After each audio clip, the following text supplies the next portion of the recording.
Саламатсыздарбы, урматтуу менин YouTube каналындагы угуучуларым. Менин аты жөнүм Чолпон Серкебаева, кванттык психолог. Кванттык психолог дегенде бардыгында кванттык психология эмне жөнүндөгү илим деп бардыгы сурап жатышат. Азыркы учурда бардыгыңыздар угатасыздар. Кванттык секирик, кванттык скачок, кванттык деген сөз өтө көп жашообузда пайдаланыла баштады. Буга чейин аз укчу элек. Азыр ар бир эки сөздүн бирөө кванттык деген сөз кошулуп атат. Бул эмне деген сөз? Кванттык деген өзү эмне дегенди билдирет? Каяктан келип чыккан? Бул кванттык психология кванттык физикадан келип чыккан. Физика өзү жаратылыш жөнүндөгү илим билесиңер, жаратылыштагы кубулуш жөнүндө, жаратылыш эмес, жаратылыштагы кубулуштар жөнүндөгү илим. Кванттык физикадан келип чыккан бул илимдин бир түрү, бул кванттык психология. Кванттык деген биз бүтүн дегенди билдирет. Единое целое, бир бүтүн дегенди билдирет. Биз аламдагы нерсенин баары биригип, бир бүтүн нерсени билдиребиз. Вот ошондуктан кванттык деген сөз келип чыккан. Кванттык психология эмне жөнүндө кандай жардам бере алат сиздерге? Сиздердин жашооңуздарда кандай жардам бере алат? Көпчүлүк учурда сиздер обучение алып жүргөн адамдарсыздар. Бардыгы окуп, бир нерсе билүү бул адамдын өзүнүн жаныбарлардан айырмаланган сапаты. Ошондуктан постоянно биз бир нерсени билип, үйрөнүп турабыз. Это нормально. Ошондуктан бул кванттык психология именно биздин азыркы жашоодогу болуп аткан проблемалар, же болбосо жагымсыз көйгөйлөр, жагымсыз жагдайлар каяктан чыгып атканын таап, ошонун өзөгүн таап, ошону менен иштей турган элем да. Соответственно, азыркы сиз жашооңузда кандайдыр бир ийгиликтерге, же болбосо чың ден соолукка жете албай аткан болсоңуз, жакшы мамилеге жете албай аткан болсоңуз, же болбосо чоң акчаларга, саякаттарга бара албай турган болсоңуз, мунун төркүнү буга чейинки болгон жашоодогу болгон маселелерде жатат. Кванттык психология именно ошол мурунку маселелерге кирип, карап, кайсы жерден бул поломка деп коебуз, кайсы жерден сбой болгон, мындайча айтканда, силердин жашооңордо. Эмне үчүн ошол убакта болгон нерсе азыркы сиздин жашооңузга таасирин тийгизип атат. Причем жакшы эмес, начар таасирин тийгизип атат, Анткени себеби сизде акча болбой атат, мамиле болбой атат, кыялыңыздагыдай, чыңден соолук боло албай атат. Ошол сыяктуу моменттер бул буга чейин эле болгон окуянын саркындысы, мындайча айтканда. И бардык азыркы моментте болуп аткан ооруларыңыз, көйгөйлөрүңүздүн баары буга чейинки башталган көйгөйдүн результаты, жыйындысы, мындайча айтканда. Ошондуктан бул кванттык психология именно эмне үчүн азыр ушул көйгөй чыгып атат? Вот ошол боюнча иштей турган психология. Ошол психология менен иштеп, ошол жердеги тамырын таап, ошол тамырын анан чыгарып, өзөгүн чыгарып, мындайча айтканда, мындан аркы жашооңузду өзүнүн нугуна салат. Кванттык деген, биз азыр эле айтып кеттик, бүтүн, бир бүтүн дегенди билдирет, Кванттык психологияда кечөө, мурда күнү, же болбосо былтыр, мындан 100 жыл мурун, мындан 1000 жыл мурун деген түшүнүк жок. Мына айырмачылыгы ушунда. Биз ойлойбуз, бардык нерсе 100 жыл мурун болгон нерсе артта калды, уже эчтеке жок деп. Жок. Кванттык талаада, же болбосо единое поле деп коебуз, бирдиктүү талаада бул информациялар мына бүгүн азыр болуп аткандай сакталып турат маалыматтар. Бул жашоодо биз билбеген өтө көп кызыктуу нерселер бар. Силер өзүңөрдүн жашооңордо дагы көп мистикаларга туш болгонсуңар. Бирок илимдин көз карашы менен бардыгын түшүндүрүп бере албайсыңар. Мисалга алсак, силер бүгүн бирөө жөнүндө ойлонуп койдуңар, болгон ойлонуп койдуңар. Мисалы үчүн, Бактыгүл эмне болуп атты экен? Бактыгүлдөн мен кабар алган жокмун деп бир ойлонуп койдуңар.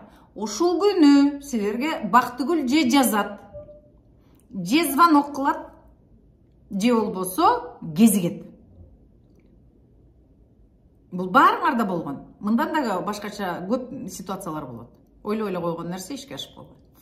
Бул эмне дегенди билдирет? Силер мисалы үчүн чалган жоксуңар, эчтеке жиберген жоксуңар. Бул бизге параллель, биз менен катар дагы башка жашоолор бар экендигин билдирет. Бирок биз азыр көзүбүз менен көргөнгө даяр эмеспиз. Кээ бир адамдар көрө алат азыркы убакта дагы. Себеп эмне үчүн биз көрө албайбыз? Себеби биздин көрө турган көзүбүз, башкача айтканда, материальный мир менен, материалдык жашоо менен жабылып калган. Материалдык жашоо деген эмне? Акча. Эң биринчи акча. Акча, байлык менен жабылып калган биздин көзүбүз. Ошон үчүн жакшы көрө албайбыз көп нерсени. Эмне себептен? Биз потому что бул социум, биздин чөйрөбүздүн требованиясы, биз чөйрөгө окшош болгонго аракет кылабыз. От чөйрөнү туратып, биз өзүбүздүн сущностьту, биз өзүбүз ким экенибизди, эмне үчүн келгенибизди, кандай миссия менен келгенибизди, бизге эмне действительно жагат, чындыгында жагат, анын баарын унутуп калабыз. Себеби биз алдыда жүргөн кишини карап алып эле ошонун бутунун аркасынан чуркап, өзүбүздүн жашоону унутуп калабыз. Азыркы жашоодо өзүн жашоосун, өзүн унутуп калган адамдар. Мен азыр практика жасап атканда, тест жасаганда 90%тен ашык адамдар өзүн унутуп калган. Башка бирөөнүн жашоосу менен жашап атат. Башка бирөөнүн. Кантип билесиңер башка бирөөнүн жашоосун жашап атканыңарды? Эгерде азыр жашап аткан жашооңор силердин кыялыңардагы бала чакта ойлонгон жашооңордон экөө айырмаланып аткан болсо, сиз өзүңүздүн жашооңузду жашабай эле турасыз. Значит, башка бирөөнүн сценарий менен жашап, ошонун, мындайча айтканда, киносун тейлеп атасыз. Ошон үчүн сиз недовольныйсыз. Сиз аны каалаган эмессиз, бирок кандайдыр бир себептер менен сиз аткарып атасыз. Анын да себептери бар. Мен обученияларымда именно ошонун баарын раскрывать этип, көрсөтүп, практикалар аркылуу да методика менен баарын чыгарып, өзүңөрдүн жашоого келгенге бардык шарттарды аткарып, үйрөнүп, өзүңөрдүн жашооңорду жашап баштасаңар болот.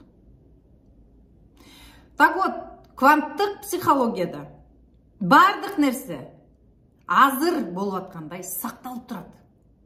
Кванттык психологияны бардык замандын илгерки физиктери билген, бирок деген жери бар. Бирок илимий тил менен түшүндүрүп бергенге кудуреттери жете алган эмес. Түшүндүрүп бергенге аракет кылганда эмне кылган? Сен башка күчтөр менен взаимодействие, сотрудничество этип атасың. Сен туура эмес иштерди кылып атасың деп аларды эмне кылган? Өрттөгөн. Бул жанагындай потусторонний, башка дүйнөнүн адамдары менен сүйлөшүп атат. Бунда жин шайтан бар деп эмне кылган? Өрттөгөн. Муну жок кылыш керек деп. Ошон үчүн мурунку замандын көп физика, жаратылыштын кубулуштары менен иштеген адамдарды сен адам эмессиң, сен башка жашоодонсуң деп өрттөп ташташкан. Ошон үчүн бул эмне болгон? Табу. Айткан эмес, айтууга мүмкүн эмес болчу. Вот ошондуктан ачыкка эч ким айтпай келаткан. Бирок түшүнгөн адамдар жашоосунда пайдаланып келген. Булар кимдер? Булар көпчүлүгү чыгармачыл адамдар. Чыгармачыл адамдар деген бул жазуучулар. Фантастика китептерди каяктан алып атат? Фантастический персонаждарды каяктан алып атат деп ойлойсуздар? Именно ошол кванттык бирдиктүү талаадан көрүп анан жазып атышат. Художниктер. Алардын ал талаага доступтары бар. Негизи кванттык талаага барыңыздар да, 100% барыңыздар да доступ бар.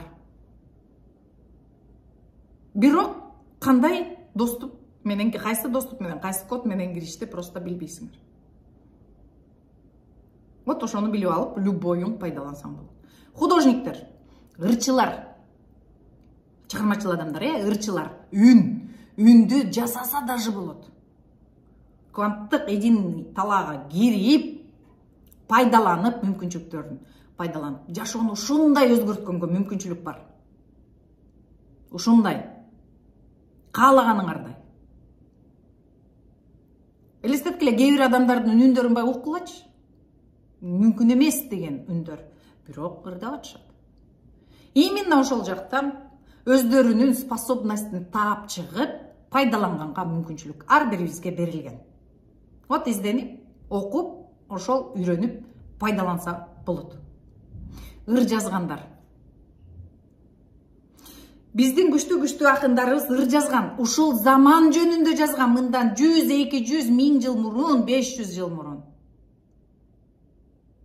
Азыркы заманды көрүп, ыр жазышкан.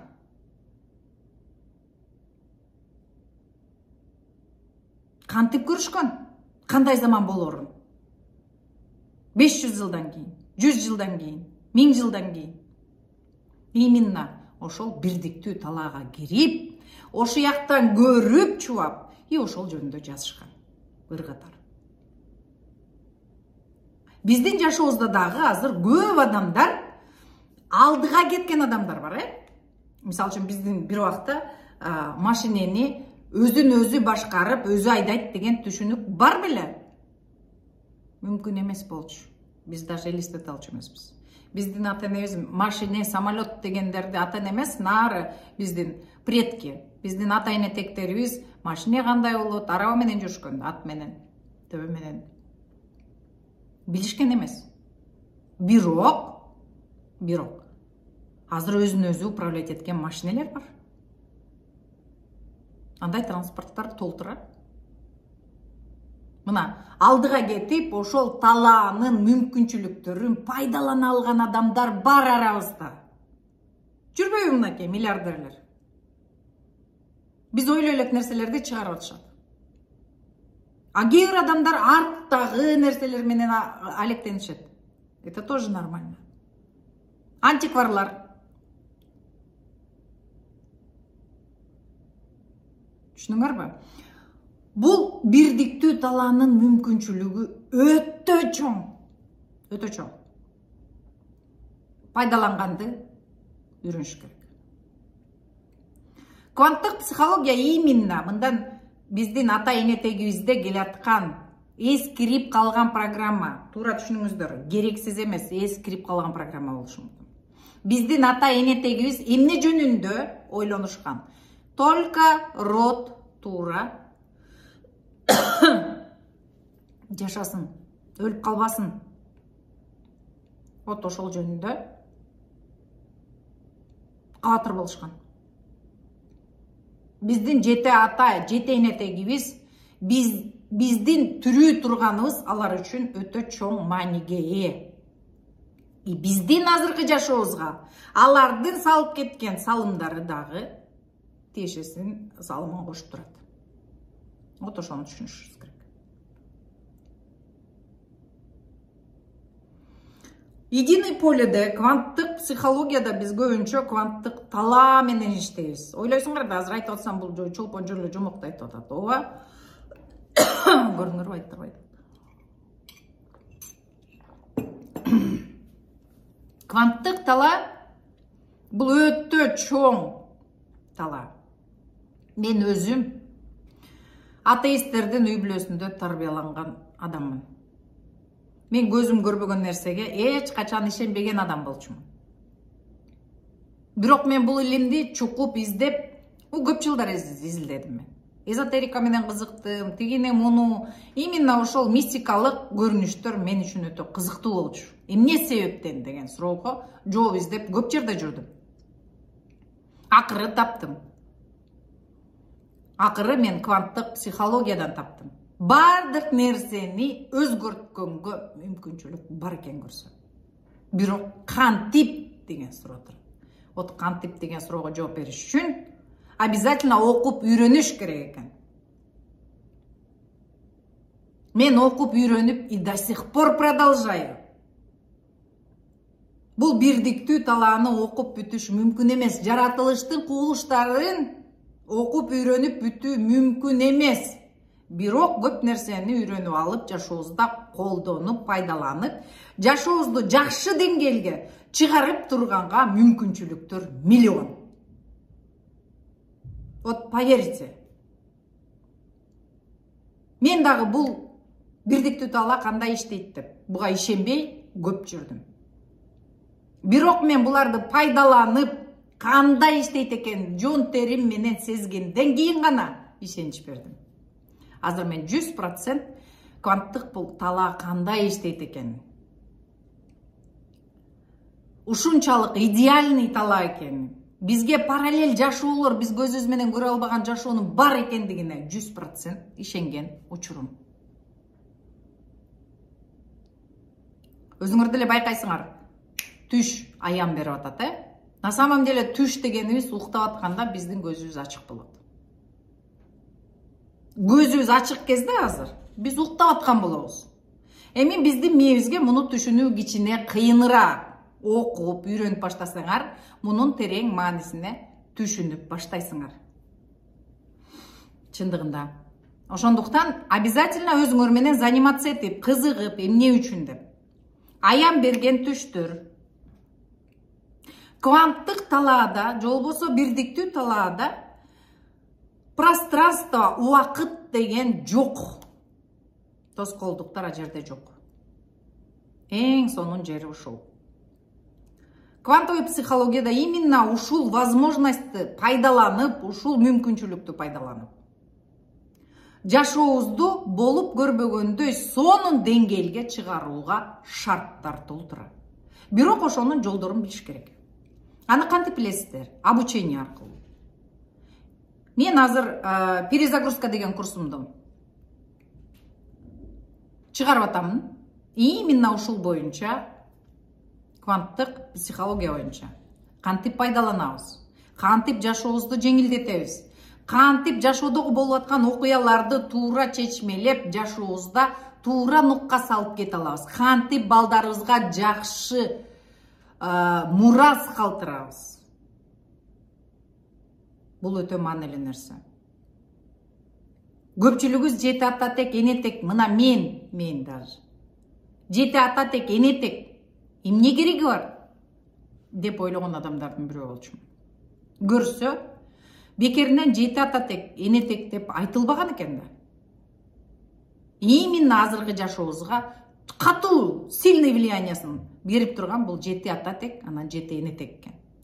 А негизи бүт бардыгы берет. Биздин аркабызда миллиондогон адамдар турат. Бир мен төрөлүш үчүн тиякта миллиондогон адамдар эмгек кылышкан. Вот ошолордун влияниясы бар. И ошолордун жашоосу бардыгы кванттык талаада, бирдиктүү талаада бүт сакталып турат. Анан бул жашоодо көпчүлүгү аны карачы, бул минтти, бул жакшы, бул жаман. Жок. Бул жашоодо жакшы, жаман деген түшүнүк жок. Муну биз адамдар өздөрү кандай түшүнсө ошондой баалап алышкан. Бул жаман, бул жакшы. Бирөө жакшы деп ойлогон нерсе экинчи адамга жаман. Экинчи адамга, биринчи адамга жаман деген нерсе экинчи адамга нормально. Түшүнүп атасыздарбы? Мунун бардыгы эмне дегенди билдирет? Бул болгону адамдын гана таразасы. Жашоого биз эмне үчүн келебиз бул единый полеге? Биз бул жашоого возможно көп ирет даже келгенбиз. Ооба кызыктуу угулат, конечно. Биринчи угуп аткан адамга өтө кызыктуу угулат булар. Бирок андан ары сүңгүп кирип, ошону окуп, түшүнүп баштасаңыздар, өтө кызык нерселер ачыла баштайт. Биз жашоодо кичинекей эле, мындай эле көзүбүздүн жылчыгы эле көргөндөй, ушунчалык эле терезечеден карайт экенбиз жашоону. Жашообуз өтө чоң экен. Вот ошону үйрөнүшүбүз керек. Чоң карап,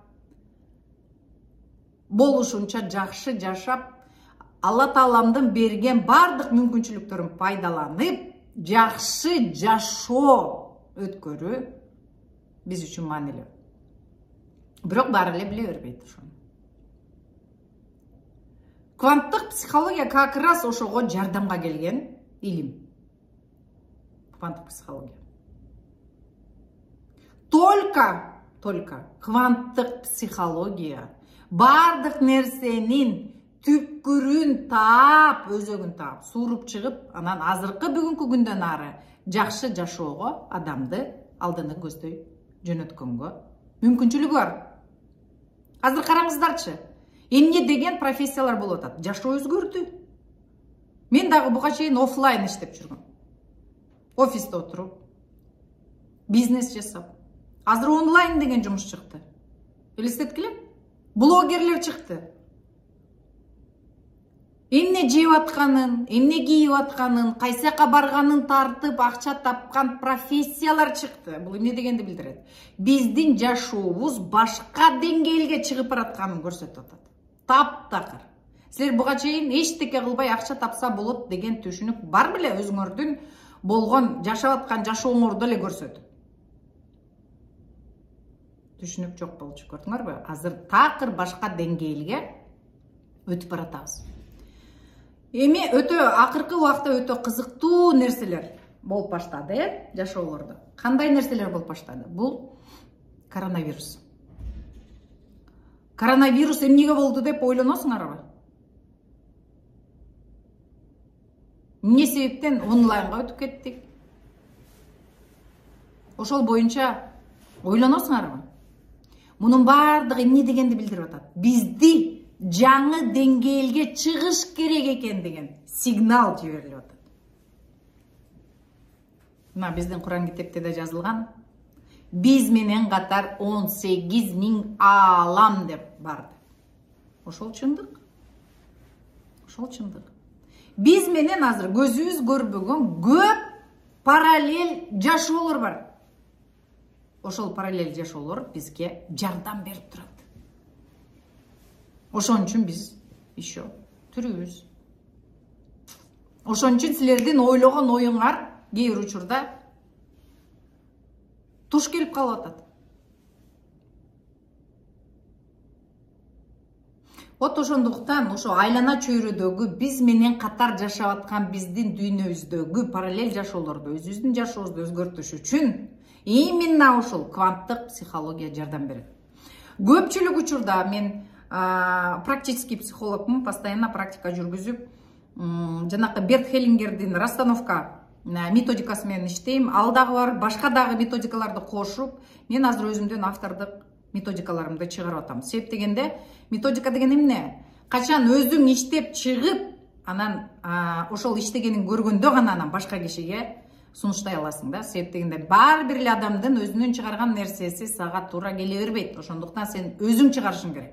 Именно единый талаада, жанакы единое поле деп атпайсызбы? Бирдиктүү талаада көп возможностьтер бар.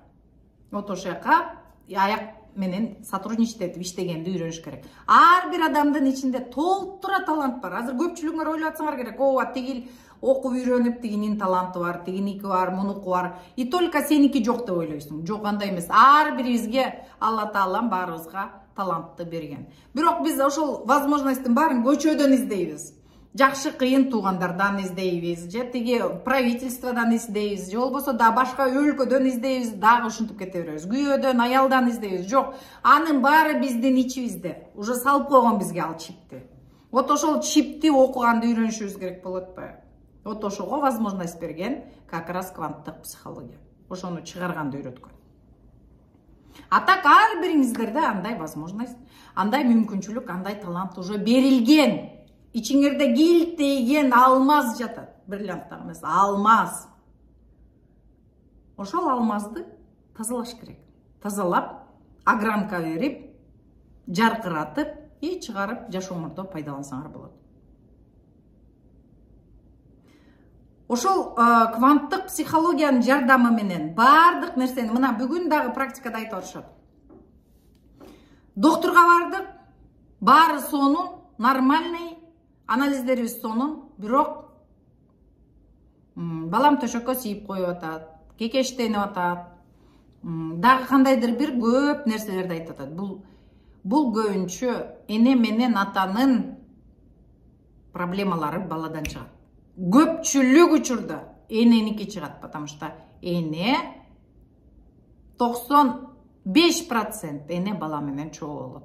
Эненин болячкалары через балдар аркылуу чыгат. Ошондуктан урматтуу энелер, балдарды эмес, биринчи өзүңөрдү исцелять эткиле, өзүңөрдү жакшы состоянияга чыгаргыла.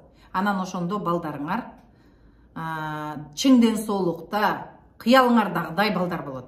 Ошондуктан энелер кандай кылат? Өздөрү кыйналып жүрөт, балага мен жакшы нерсе беришим керек, минтишим керек, тигинтишим керек. Бул өтө туура эмес көз караш.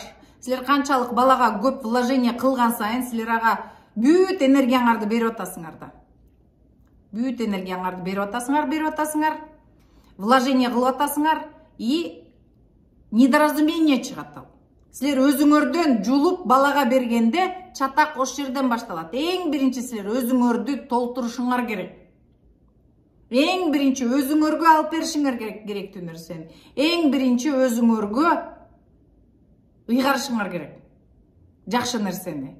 Силер өзүңөр тойгондон кийин анан балага бергенде, вот ошондо действительно туура болот. А биз эмне кылабыз? Өзүбүз эчтеке жакшы көйнөк кийбейбиз, балам кийсин, балам ичсин, балам. Анан бала менен чыр-чатак башталып атат. Эмне деген? Бүт силер өзүңөрдүн энергияны, өзүңөргө эчтеке сүйүүдө арнаган жоксуңар, эчтеке баарын берип салдыңар, и балаңар силерге биринчи карыздакор болуп чыга баштайт. Закон баланса менен. Балансты нарушать этип салдыңар да. Вот мына ошолор жөнүндө именно кванттык психология терең түбүнө сүңгүп кирип проблеманы алып чыгат. Анан алдыны көздөй кетет. Вот кванттык психология эмне менен заниматься атат деп сурап аткан айымдарга жана мырзаларга жооп ушундай. Ошон үчүн биринчи баланы эмес, биринчи өзүбүздөн баштаган өтө туура. Качан өзүбүздөн баштаганда, ошондо биз анан балдарыбызга жакшы мурас, жакшы ДНК, жакшы кан беребиз. Азыр ойлоп атасыңар да, мисалы үчүн, балдарыбыз чоңоюп кетти, төрөдүк, всё, уже кеч болуп калды. Эч качан кеч болушу мүмкүн эмес. Окумуштуулар мындай практика жасап көрүшкөн, изилдеп көрүшкөн. Адамдын канын алып, жана пальчиктен эле анализге, башка комнатага алып барып коюп, и ээсине жакшы күлкүлүү комедияны көрсөтүп баштаган. Адам сүйүнүп комедияны көрүп баштаганда, башка комнатада турган анализдеги кандагы кызыл ак денечелер деген болот, эритроцит, лейкоцит дегендер бар. Кызыл денечелер активдешип, микробтордун баарын жеп башташкан. Облагоражать этип баштаган биздин каныбызды. Качан башка кайгылуу кинону көрсөткөндө, адам кайгырып баштаганда кызыл денечелер кыймылдай албай калган. Мына ошол учурда микробтор кызыл денечелерге атака жасай баштаган. Өлтүрө башташкан. Көрдүңөрбү? Бир тамчы кандагы болуп аткан изилдөөлөр. А биздин балдар 100% биздин каныбыздан жаралган. Кванттык психологияда именно ушул нерсени далилдеп чыгышты. Силердин уулуңар же кызыңар, силер Кыргызстанда туруп, же Россияда туруп, балаңар Америкада жүрсө дагы, башка континентте жүрсө дагы, силердин сезимиңер моментально балаңардан проявление болот экен.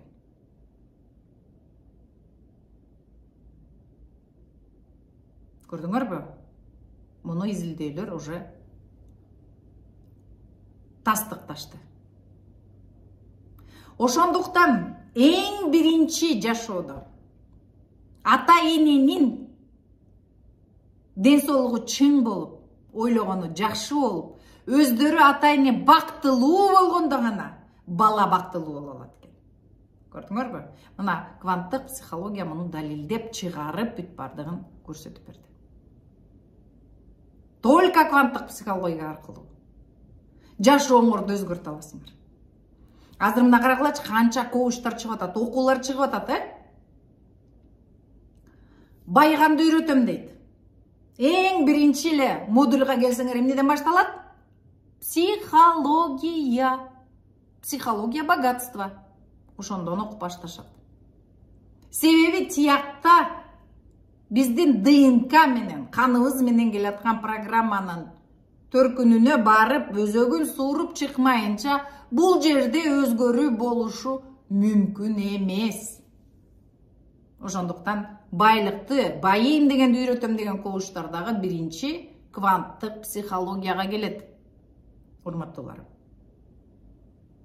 Чың ден соолукта болом дегендер.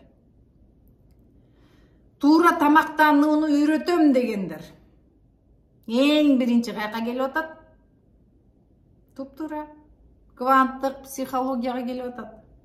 Себеби эмне үчүн адам лишний вести чогултуп атат?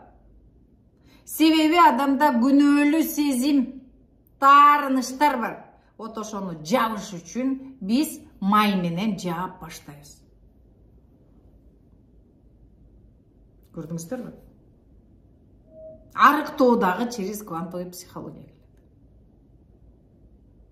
Любой жерде жанагындай руководящий должность, чоң-чоң кызматкердин ордун алыш үчүн дагы кванттык психологияга келиш керек болот, урматтуулар. Потому что биягыбызды оңдомоюнча, биякта жакшы эмес программалар турганча, жогору өсүү мүмкүн эмес. Ошондуктан кванттык психология бардык нерсенин башатында турат. Себеби биз ата-эне тегибиздин уландысыбыз, учугубуз. Канча нерсени кылалык десе да, биз тияк менен эсептешмейинче алдыга жылуубуз кыйын болот. Мына ушунун бардыгы менен, урматтуулар, кванттык психология заниматься этет. Менин бүгүнкү лекциямды укканыңыздарга чоң рахмат. Бардыгыңыздарды жакшы көрөм. YouTube каналында мындан кийин дайыма пайдалуу, жакшы, кыска, түшүнүктүү маалыматтарды берип турам. Бардыгыңыздарга ыраазымын.